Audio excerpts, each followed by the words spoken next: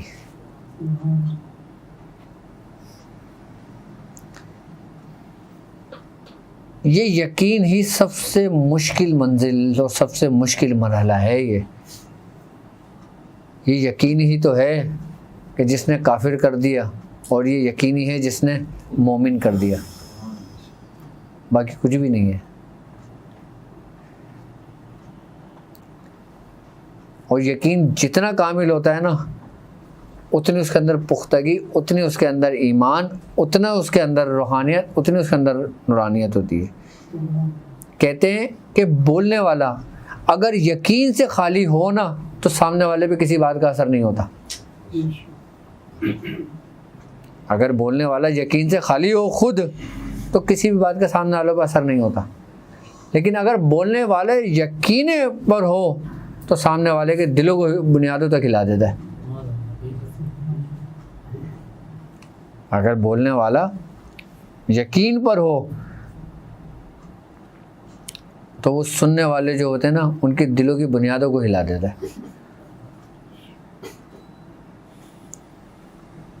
اچھا، یہ یقین جو ہوتا ہے نا یہ ہمیں اتنی آسانی سے پیدا نہیں ہوتا. کیوں؟ کیونکہ شیطان اس کو پیدا نہیں ہونے دیتا. کیونکہ شیطان کو پتہ ہے کہ اگر اس کو یقین پیدا ہوگا یہ میرے ہاتھ سے نکل جائے گا، اس لیے وہ اپنی پوری کوشش کر کے تمہیں ہٹا دیتا ہے وہاں سے.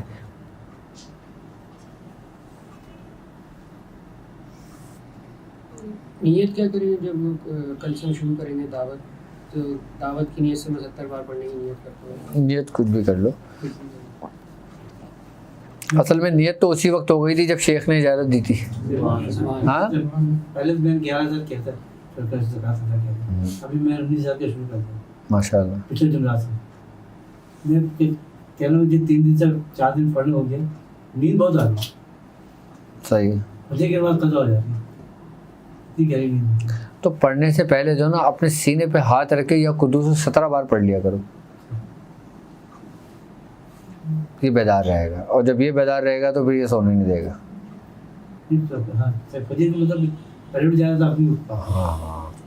یا قدوس پڑھا کر. یہ یقین ہی اس منزل کا سمجھ لو کہ سب کچھ ہے. آپ کی طرف سے اجازت ہے نا؟ ہاں ہاں ہاں 19,000 بالکل. اگر دیکھا جائے نا یقین تمہارا مرشد ہے. کیا ہے؟ ہاں اصل یقین ہے سب کچھ.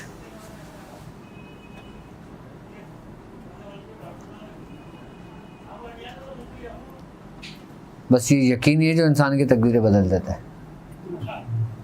اب یہ یقین ہی تو تھا کہ حضرت ابراہیم علیہ السلام نارے نمرود میں کود گئے.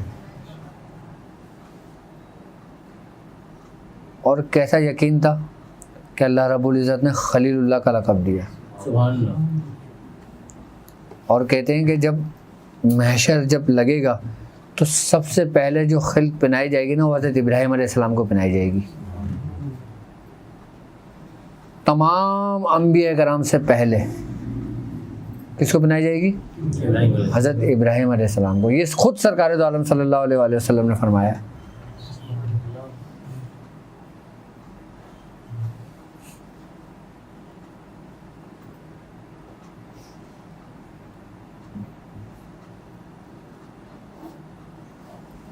کیا یقین ہے؟ اب ایک ہندو مذہب، اگر ہندو مذہب کی بنیاد دیکھیں پتہ ہے کس پر قائم ہے؟ یقین پر کہ یہ ان کا بھگوانی، ان کا خدا ہے.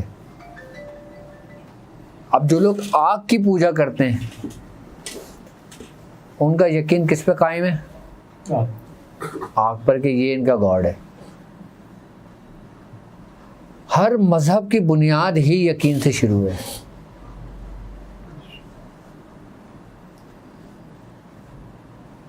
اور ہم مسلمانوں کی بنیاد لا الہ الا اللہ محمد رسول اللہ. ہم اپنے بچوں کو کلمہ کیوں پڑھاتے ہیں؟ پہلے اذان کیوں دیتے ہیں؟ ہم اس کو بتا دیں کہ تم اپنے باپ داداؤں کے دین پر رہنا. بچے کے کان میں اذان دینے کا ہمیں جو حکم ہے، ہم جو دیتے ہیں وہ اسی لیے دیتے ہیں کہ وہ بچے کو جو آواز آتی ہے نا اذان کی، وہ اس کی میموری میں سیو ہو جاتی ہے۔ حکم ہے نا کہ جب بچہ پیدا ہو تو فوری طور پہ اذان دے۔ کیوں اذان فوری طور پہ دینے کا حکم دیا جا رہا ہے؟ ایسے کہ جیسے کوئی ہارڈ ڈسک بالکل خالی ہے، اب اس کے اندر جو چیز پہلے ریکارڈ ہوگی وہ اس کے اندر ریکارڈ ہمیشہ رہے گی۔ اس بات پہ خالی انگریزوں نے ریسرچ کی ہے کہ یہ اذان دینے کا کیا مقصد ہے۔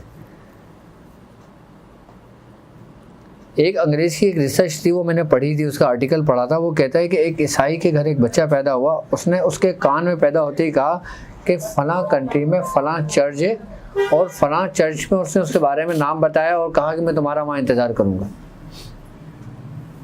کہتے ہیں کہ جس بچے کے کان میں اس نے کہا تھا نا، بچہ 40 سال کے بعد اسی چرچ میں پہنچا تھا کہ مجھے یہاں پہ کسی نے بلایا ہے۔ اور پھر اس نے خود ہی اپنا آرٹیکل لکھا تھا کہ میرے دماغ کے اندر یہ آواز گونجتی تھی کہ مجھے کسی نے فلاں جگہ پہ فلاں چرچ میں اور فلاں اس مقام پہ مجھے طلب کیا تھا۔ اب وہ جب اس چرچ میں جاتا ہے تو اس کا چرچ کا جو پادری ہوتا ہے وہ اپنے آخری وقتوں میں ہوتا ہے، جب اس کو بتاتا ہے تو وہ اس کو حیرت قدے میں پڑ جاتا ہے۔ وہ کہتا ہے مجھے یقین تھا لیکن تصدیق نہیں تھی، تصدیق مجھے اب تجھ سے ہوئی ہے۔ مطلب اس کو یقین تھا لیکن اس کو عین الیقین نہیں تھا۔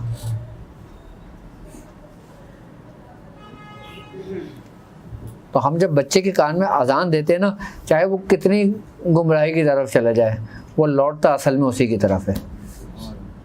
اصل میں ہر ابتدے کا سرا اور ہر انتہا کا سرا آپس میں ملا دیا جاتا ہے جب انسان کا آخری وقت ہوتا ہے۔ میں نہیں کہہ رہا، قرآن کہہ رہا ہے یہ کہ قالوا انا للہ و انا،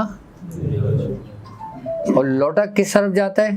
جس طرف سے آیا جاتا ہے۔ تو یعنی کہ دونوں سرے جب آپس میں ملا دیے جاتے ہیں اور جب سرے مل رہے ہوتے ہیں تو اس کی ہی ابتدا جو اس نے سنی اور وہ انتہا، پھر وہ جو تم ساری زندگی پڑھتے رہتے ہو نا، لا الہ الا اللہ لا الہ الا اللہ، وقت نظر پہ سب کچھ بھولا ہوتا ہے انسان۔ یہ ایک ایسا وقت ہے۔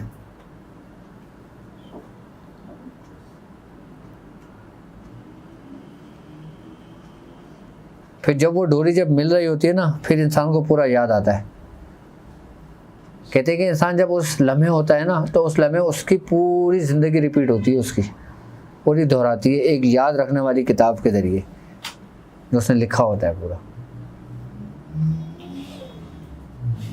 وہ پورا لوٹتا ہے۔ اس میں اکثر و بیشتر آپ نے دیکھا ہوگا کہ مرنے والا کبھی یہ گمان کر رہا ہوتا ہے کہ اس کا کوئی باپ آیا ہے جو دنیا میں نہیں ہے، کبھی دادے کی اس کو دیکھا ہے، اس نے نانی کو دیکھا، اس نے اپنی پردادی کو دیکھا ہے۔ اب وہ خواب آ رہے ہوتے ہیں، بعد دادی آئی تھی، نانی آئی تھیں، فلاں آئے تھے۔ اس کا کیا مطلب ہوتا ہے کہ وہ اس کا جو دماغ ہوتا ہے وہ پورا ریسائیکل ہو رہا ہوتا ہے، وہ پورا لوٹ رہا ہوتا ہے اپنے اصل کی طرف، تو اس کو سب کچھ دکھائی دینے لگتا ہے۔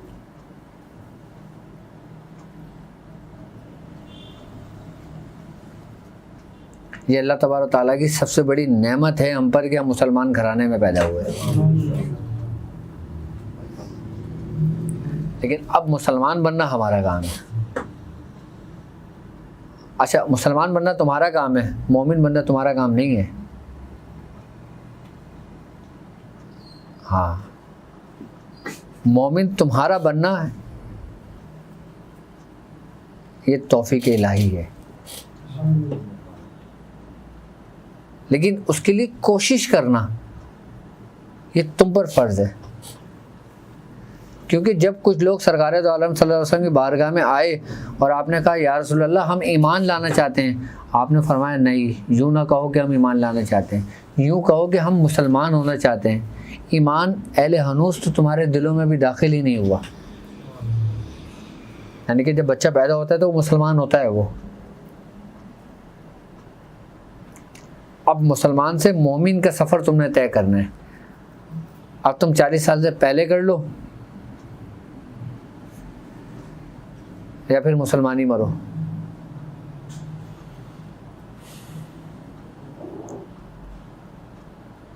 بخشے سب جائیں گے.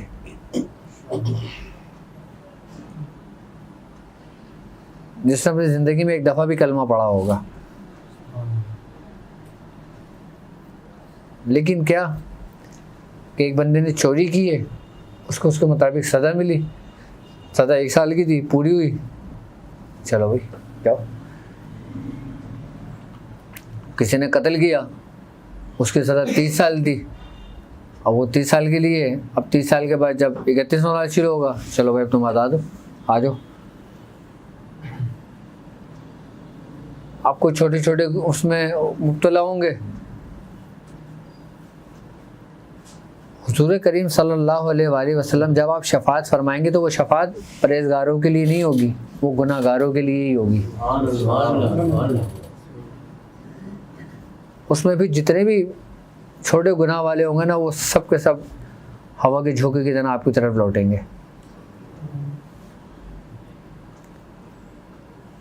اور جیسے جیسے لوگوں کی جیسی نسبت ہوگی, یہ سوال ہو گئے, جیسے جیسے لوگوں کی نسبت ہوگی, جیسے جیسے لوگوں کی محبت ہوگی, انسان کا مقام اتنا بلند ہوگا.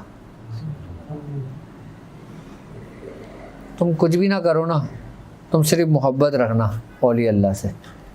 کبھی کسی کی شان میں غصاخی نہ کرنا, چاہے کوئی ولی ہو, کوئی نبی ہو, کوئی صحابی ہو, یا کوئی تمہارا پڑوسی کیوں نہ ہو. اب اس سے ایک پڑوسی تو ایک عام شخص ہے تمہارا, جو نہ کوئی ولی ہے, نہ کوئی کامل ہے, نہ کوئی اکمل ہے, وہ ایک پڑوسی ہے تمہارا. کبھی اس کی بھی نہ کرنا گستاخی. ولی کو تو چھوڑ دو تم.